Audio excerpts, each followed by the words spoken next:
Hola y bienvenidos a la historia de Roma, episodio 20A, la Primera Guerra Púnica. Para prepararnos para este episodio y retomar los temas de la última vez, me gustaría comenzar con una extensa cita de la obra Las Guerras Púnicas de Sir Nigel Bagnall, que resume los eventos que llevaron a la Primera Guerra Púnica con perfecta brevedad. Una pandilla de mercenarios convertidos en bandidos tomaron Mesana para explotar a su gente y sus recursos naturales en su propio beneficio. Ante la amenaza de caer bajo el dominio de Hierón de Siracusa y perder su condición privilegiada, los mamertinos buscaron la ayuda de los cartagineses. Encontrando pronto ese trato insatisfactorio, invitaron a que los romanos los ayudaran. Los romanos habían recientemente recobrado el control de una de sus ciudades, Rhegium, de una banda similar de aventureros, que consideraban tan reprensibles que fueron llevados a Roma para ejecutarlos públicamente. Pero a pesar de esto, aceptaron la invitación de los mamertinos y ocuparon Mesana. La tentación de tener un pie en Sicilia y asegurar el estrecho ante la falta de preparación cartaginesa claramente superó toda consideración moral. Era un ejemplo claro de oportunismo. Aunque subestimaron las consecuencias, los romanos tenían el músculo y lo usaron. En el 264 a.C., los romanos despacharon a uno de sus cónsules de ese año, Apio Claudio, junto con 2 legiones hacia Sicilia, entendiendo que rápidamente asegurarían la ciudad de Mesana en la esquina noreste de la isla, y luego tomarían todo el territorio que pudieran. Claudio había sido un vocal partidario de invadir Sicilia, y seguro se estaba relamiendo pensando en las riquezas y glorias que estaba a punto de ganarse. Logró evadir a la flota cartaginesa que estaba estacionada en el estrecho entre Sicilia e Italia, y marchó las 2 legiones hacia Mesana, donde se unió a la pequeña fuerza expedicionaria liderada por su primo que ya había tomado la ciudad para Roma. Al llegar, Claudio comenzó a fortificar su posición, sabiendo que a pesar de sus proclamas de fácil victoria ante el Senado, los siracusanos que controlaban la porción sureste de la isla y los cartagineses que controlaban la mitad oeste no dejarían que Roma simplemente entrara en sus tierras sin pelea. No tuvo que esperar para que los 2 principales poderes establecidos de la isla reaccionaran. Al escuchar las noticias de la llegada de los romanos a Sicilia, Cartago inmediatamente llegó a un trato con Hierón, rey de Siracusa, y realizaron un esfuerzo conjunto para echar a estos intrusos. Hierón llevó sus ejércitos al norte desde Siracusa, y los cartagineses marcharon desde sus fortalezas en el oeste de la isla. Se encontraron en Mesana y se prepararon para asediar la ciudad. Claudio estaba superado en números por los 2 ejércitos, pero mientras veía cómo sus oponentes alzaban su campamento, era obvio que no habían coordinado sus fuerzas. Tomando la iniciativa, Claudio atacó primero las fuerzas de Hierón, expulsándolos con poca dificultad. Hierón no tenía mucho incentivo para resistirse duramente a los romanos. Su tratado con su antiguo némesis, Cartago, era algo más bien nominal en el mejor de los casos, como quien dice, bueno, si vas a luchar contra los romanos está bien, te cuido la espalda. Pero no tenía intención de liderar el ataque. Así que soportando el grueso de la ofensiva romana, con los cartaginenses simplemente observando, Hierón decidió prudentemente retirarse. Era mejor dejar que los romanos y cartagineses se dieran con todo que comprometerse demasiado y arriesgar a perder su reino si es que los romanos emergían victoriosos y querían buscar venganza. La rapidez de la derrota de Hierón permitió que Claudio girara su ejército y atacara inmediatamente a los cartaginenses. En el primer choque entre estos 2 grandes poderes, Roma los aventajó, y los cartaginenses fueron forzados a retirarse, pero fue una ordenada retirada táctica, no una caótica huida de clara derrota. Los victoriosos romanos siguieron su triunfo marchando al sur a Siracusa. Claudio sabía que era esencial neutralizar a esta poderosa ciudad-estado griega, y después de la pobre actuación de Hierón en las afueras de Mesana, Claudio estaba seguro de que podía asustar al rey para que firmara un acuerdo, y así al menos asegurar su neutralidad en la pelea que vendría contra los cartagineses. Claudio preparó el asedio de la ciudad, pero lo más probable es que esta operación fuera puro teatro. 2 legiones sin apoyo naval no eran ni de lejos suficientes para tomar una ciudad tan fuerte como Siracusa, pero Claudio esperaba que Hierón se decidiera a negociar. Aunque en sí no tenía ningún deseo real de pelear contra los romanos, y sí tenía toda razón para aliarse con ellos, el rey de Siracusa no podía capitular ante unos pocos miles de soldados que quizás se podían retirar en invierno para luego jamás volver. Así que Hierón permaneció seguro en su ciudad, se rehusó a negociar y esperó a que los romanos se retiraran. Sabiendo que las legiones a la intemperie eran vulnerables a un ataque cartaginés, Claudio se decepcionó mucho ante la inflexibilidad de Hierón y marchó sus legiones de vuelta a Mesana, donde pasarían el invierno. Al año siguiente, el 263 a.C., los romanos decidieron comprometerse completamente con la invasión a Sicilia. La operación del año anterior había sido esencialmente una campaña privada librada por Apio Claudio. Él mismo había reunido a las 2 legiones y conducido la campaña sin diálogo con el Senado. Pero ahora lo que fue una aventura personal autorizada por el Senado se convertiría en política de Estado. Reconociendo que el camino rápido a una victoria en Sicilia había sido solo un espejismo, el Senado ahora planeaba una estrategia general a largo plazo. El primer paso era eliminar la amenaza de Hierón. Si Siracusa no podía ser una aliada, al menos tendría que quedar fuera de la pelea. Con esto en mente, ambos cónsules del año, cada uno comandando 2 legiones, fueron enviados a Sicilia con instrucciones de marchar a Siracusa y llevar a Hierón a la mesa de negociaciones. Mientras las 4 legiones iban al sur desde Mesana, por ahora la base romana en la isla, atacaron a los pueblos aliados con Siracusa. Ninguna de esas ciudades era rival para Roma, y luego de obligar a un par a capitular por medio de las armas, el resto se rindió sin pelear. Cuando los romanos llegaron a las puertas de Siracusa, esta vez tenían mejores cartas en la mano que la fuerza fingida que tenía Claudio el año anterior. Aislado, sin sus líneas de provisiones y enfrentando a 4 legiones enteras, el siempre práctico Hierón aceptó negociar sus términos con los cónsules. El rey estaba deleitado con lo que los romanos ofrecían. Podía conservar su reino intacto e incluso ganar control de algunas ciudades adicionales, a cambio de ayudar a Roma en su inminente lucha contra Cartago. Hierón aceptó sin dudar. Hacía mucho quería que los norafricanos fueran expulsados de la isla, y los romanos tenían muy buena chance de lograrlo. Además, si ayudaba a los romanos ahora, se aseguraría la integridad territorial de su reino, que incluso la neutralidad lo podía llevar a perder si es que Roma ganaba sin su ayuda. Siempre estaba la posibilidad de que los romanos se volvieran contra él, pero eso sería una preocupación para otro día. Por ahora se comprometía por completo con Roma. Al fin, los romanos no renegaron de su trato, y Hierón pudo conservar su reino siciliano indemne. La alianza entre Hierón y Roma duraría por 50 años, hasta que el viejo rey muriera en el 215 a.C., y probaría ser algo esencial mientras los romanos transicionaban de un imperio italiano a un imperio mediterráneo. Podría decirse que Hierón fue la comadrona del nacimiento del gran imperio romano, manteniéndose a su lado mientras luchaba décadas de guerras contra Cartago y ofreciéndoles ayuda y confort después de cada revés. Sin el apoyo de Hierón, los romanos nunca podrían haber llegado a hacer todo lo que hicieron, y el rey fue recompensado con la indisputable soberanía de su reino. Hay una lección implícita en el pacto con Hierón, que los romanos siguieron con mucho éxito e ignoraron bajo su propio riesgo, que puede ser resumida en una especie de aforismo. Se puede atraer a más abejas con miel que con vinagre. El camino de Roma hacia un imperio global fue facilitado cuando adoptaban una posición honorable y generosa, y se complicaba cuando actuaban de forma engañosa y cruel. Eran capaces de ambas cosas, pero con Hierón dieron en el blanco.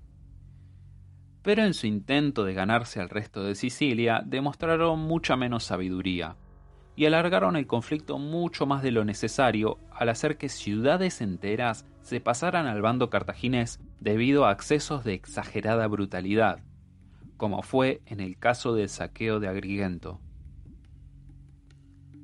Para el 262 a.C., luego de asegurarse la alianza con Hierón, los romanos ahora eran libres de continuar su guerra con Cartago. Los cartagineses estaban reuniendo un ejército mercenario en Agrigento, una ciudad griega en la costa sur de Sicilia, que estaba tanto cultural como geográficamente dispuesta a una alianza con Cartago. Los romanos no querían que esa fuerza se esparciera por la isla, más allá de su puerto de entrada, y formaron un ejército de 40.000 para rodear a la ciudad.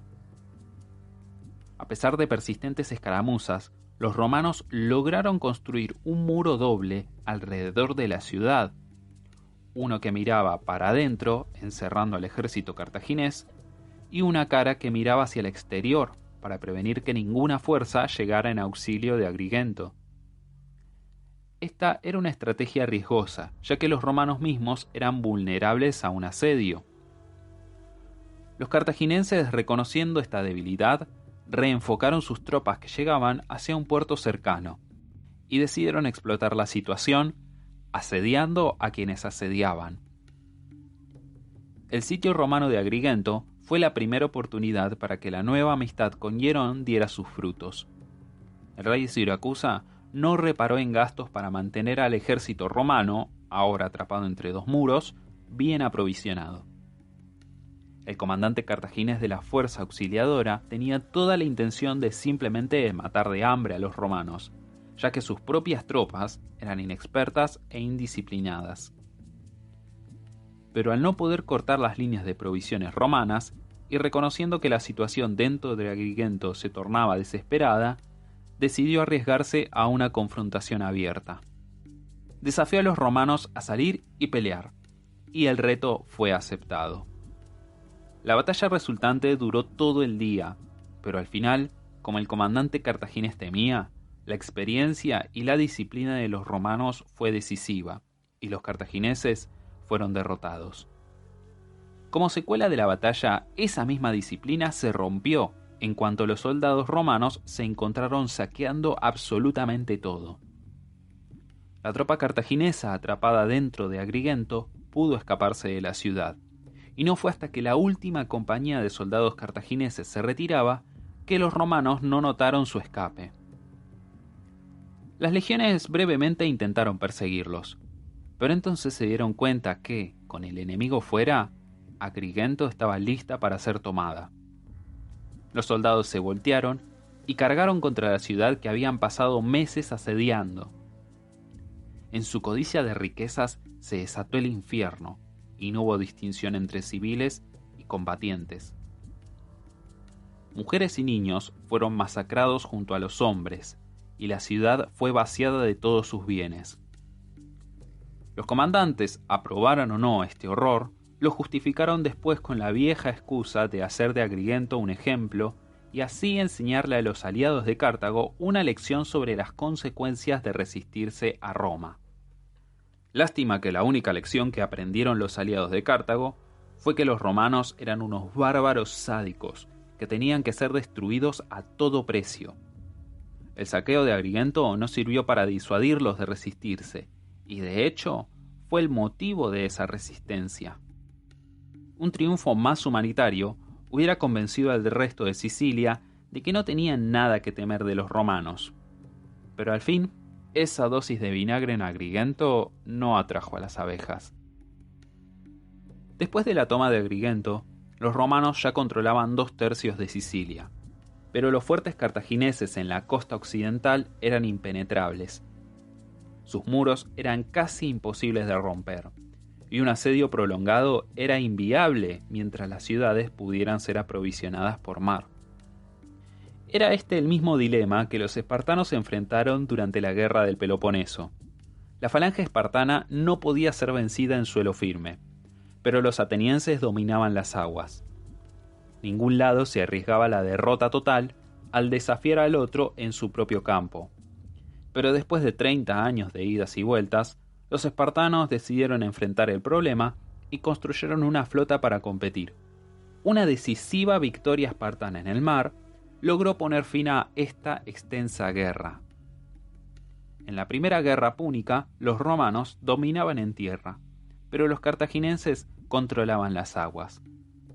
Así que con la típica confianza y audacia romana, decidieron seguir el ejemplo espartano y llevar la pelea al campo enemigo. Mientras Apio Claudio cruzaba hacia Mesana, una nave cartaginesa había cargado muy agresivamente y terminó en una playa de la costa italiana. Los ingenieros romanos estudiaron esa nave y en el 261 a.C., el Senado decidió dar los primeros pasos en un mundo que desconocían, ordenando construir una flota basada en el diseño cartaginés. Los romanos no sabían mucho de construir naves o de náutica, pero en 2 meses construyeron 120 naves y reunieron las 30.000 personas necesarias para tripularlas, entrenándolos en técnicas de remar en la playa mientras completaban los barcos. Con una mínima práctica real en el mar, la flota salió a desafiar la supremacía naval cartaginesa. ¿Qué tan difícil podía ser?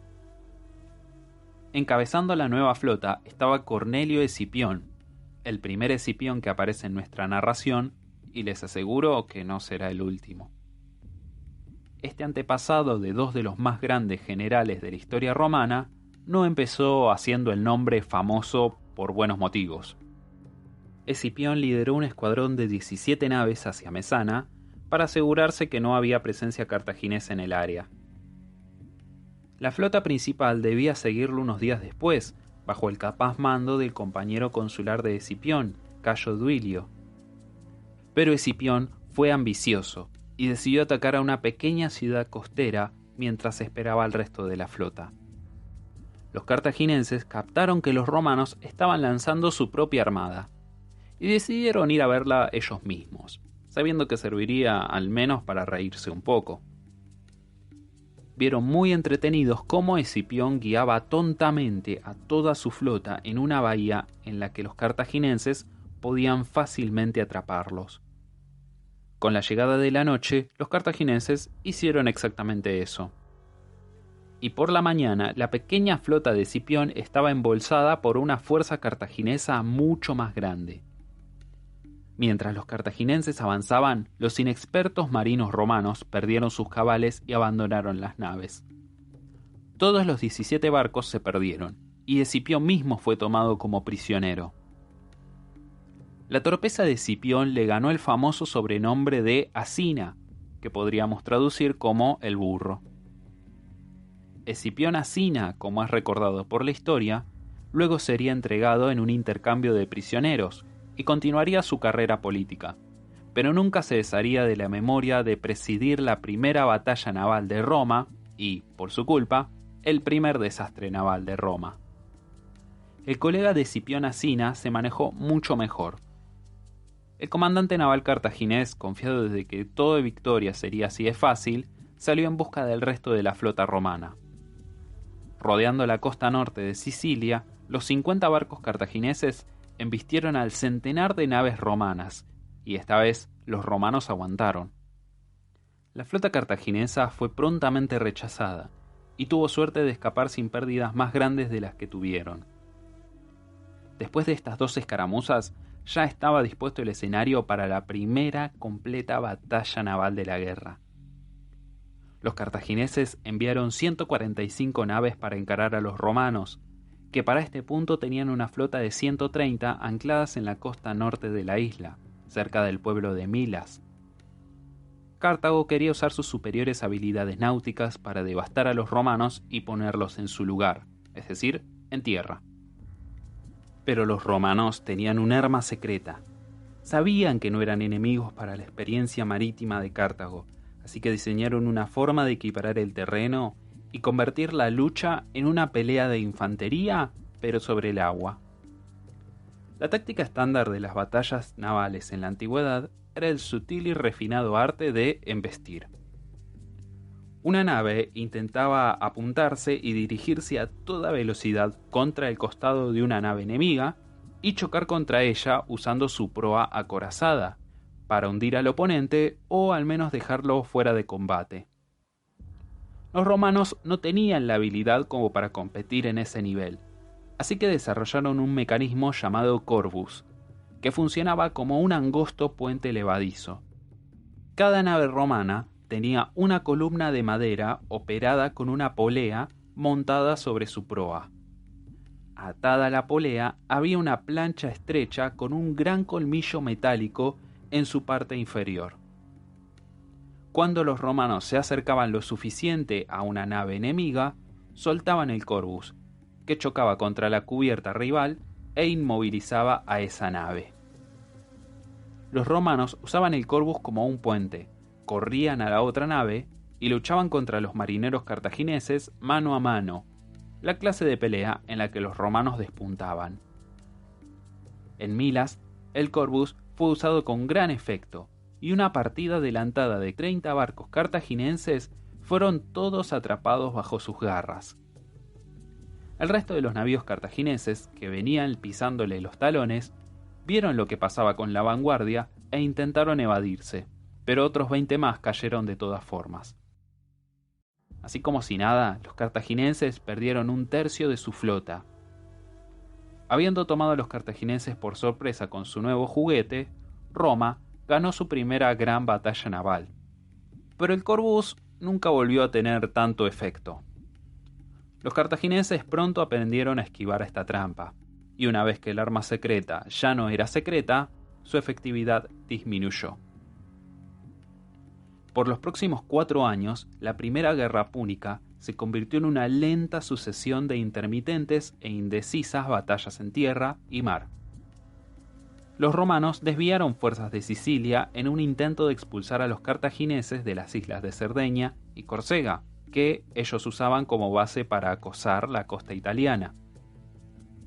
Roma no realizó ningún esfuerzo serio por expulsar a los cartagineses de sus fortalezas en la costa oeste de Sicilia, y los cartagineses se contentaban por ahora en mantener las posesiones que tenían, incapaces de reunir una fuerza lo suficientemente grande como para terminar con la ahora permanente presencia romana en la isla.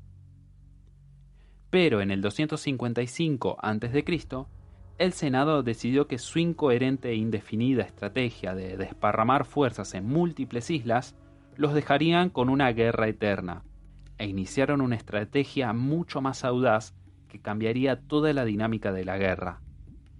Invadirían el norte de África. Para esta misión, los romanos construyeron una flota masiva de 330 naves, con 200 naves de guerra y 80 barcos de transporte de tropa para llevar las legiones hasta África. Una vez allí, la infantería desembarcaría, marcharía sobre la mismísima Cartago y pondría fin a la guerra de una vez por todas. Ese era al menos el plan, ¿no? El Senado cartaginés estaba alarmado ante lo que claramente pensaban hacer los romanos, y ordenó a su propia flota para que interceptara la fuerza invasora antes de que zarpara de Sicilia. La flota cartaginesa esperó a que los romanos abordaran sus 80 naves de transporte, que tenían que luego ser remolcadas detrás de las naves de guerra. Los cartagineses sabían que no hacía falta que ganaran la batalla para terminar con la amenaza de la invasión. Solo tenían que hundir las naves de transporte. Sin fuerza invasora, no habría invasión. Las dos fuerzas se encontraron a la sombra del monte Cnomo, en la costa sur de Sicilia.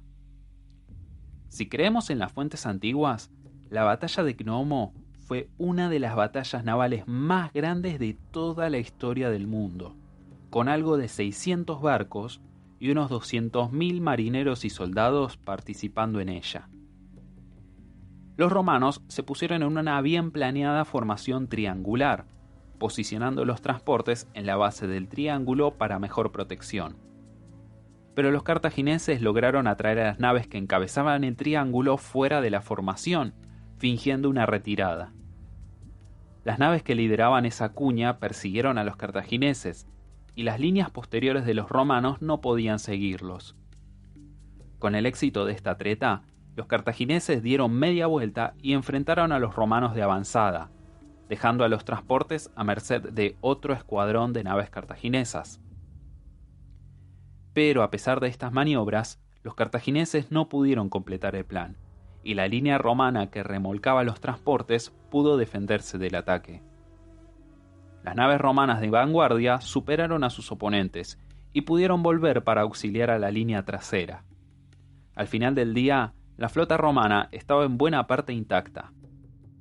Los cartagineses no habían hecho más que retrasar la invasión, y luego de que los romanos repararan las naves dañadas, otra vez se pusieron en camino, pero esta vez sin encontrar resistencia. Los cartagineses se retiraron a su ciudad madre, preparándose para defenderse de la invasión romana. La dinámica de la guerra estaba a punto de cambiar, mientras las tropas romanas ponían pie en África por primera, y les puedo asegurar, no por última vez. La próxima semana, los romanos encuentran a un ejército cartaginés revitalizado, bajo el brillante liderazgo de un comandante espartano llamado Santipo. A pesar de su excelencia como general, Roma estará a un pelo de ganar la guerra, pero un ego desmedido destruirá la oportunidad, forzando la guerra de nuevo hacia Sicilia, donde Cartago libraría una guerra de guerrillas por una década en contra de la inevitable marea de la dominación romana. En los años finales de la guerra, un joven niño cartaginés jurará su odio eterno a Roma, iniciando el camino que lo convertiría en el monstruo número 1 de las pesadillas romanas, Aníbal.